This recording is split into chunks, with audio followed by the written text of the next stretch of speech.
Happy day to you all. This is Orekoya Olusegun, Physics Mathematics Fundamentals on YouTube. Today, we are taking a particular topic in mathematics, and that topic is under calculus.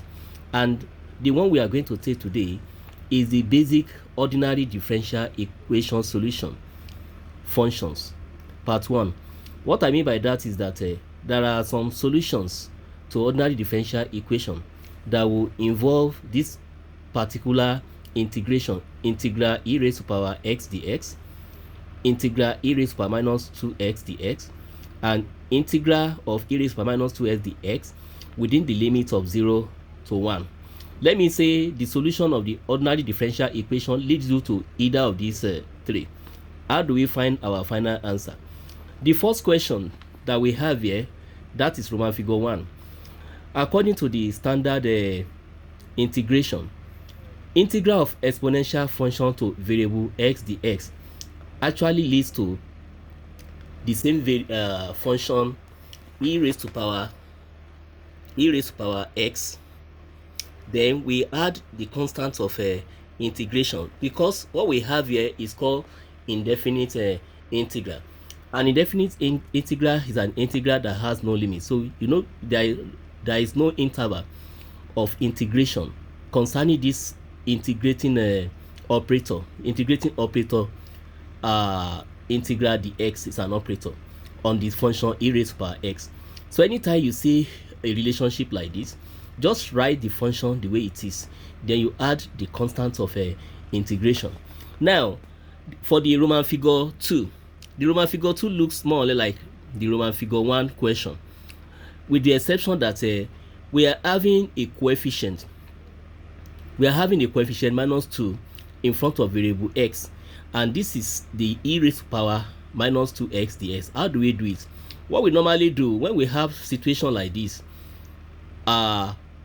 is that we are going to take the inverse of this coefficient minus 2. So the inverse of it is minus 1 divided by 2. So after we have done that, then write the function the way it is. That is e raised to power minus 2x. Then we add the constant c of the integration to it. So this particular integration that we have here is an indefinite integral, because we don't have the limits of the lower and the upper limit of the integration, no interval of integration. So anytime you are having indefinite integral in cases of Roman figure 1 and 2 that we have here, after you have done your integration, always remember to add the constant c of the integration.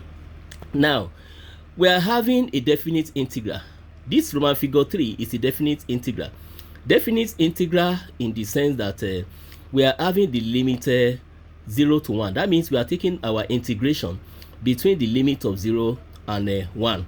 So what we are going to do, like I said in the Roman figure 2, when we have a coefficient in front of this variable as a power of exponential e, we are going to take the inverse of that particular coefficient. So we are going to have minus 1 all over 2.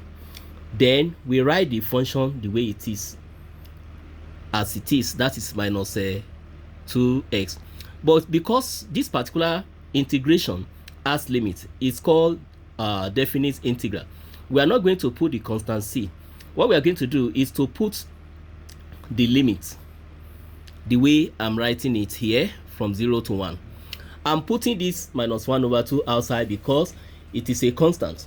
So we substitute the value of 1 and 0 in this function and find their difference. So we are going to have minus 1 divided by 2.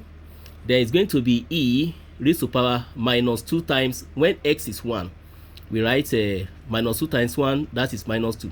Then minus when x is 0, 0 times everything that is here will give us 0. So we are going to have e raised to power 0. And in mathematics, any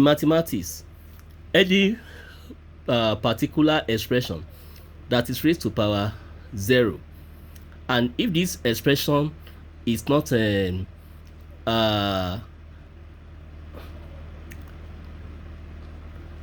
if this expression Any expression that we have raised to power 0 is 1. So we are going to have minus 1 all over 2 bracket this e raised to power minus 2 from the calculator. If I take my calculator and I press e raised to power minus 2 is going to give us a 0.13533 as an approximation. Then e raised to power 0 is 1, that is minus 1. So we are going to find the difference between this parameter and multiply with minus 1 over 2. So by pressing my calculator, minus half times 0.13533 minus 1 will give us approximately 0.432315. 1, 2, 3, 4, 5, 6. That is to 6 decimal places. Thank you for having me on board. Thank you for your time too. Please do not forget to like, share, subscribe, and click on notification button to have more of my video. I'm highly appreciative. This is Orekoya Olusegun, Physics Mathematics Fundamentals on YouTube. Thank you so much. Bye.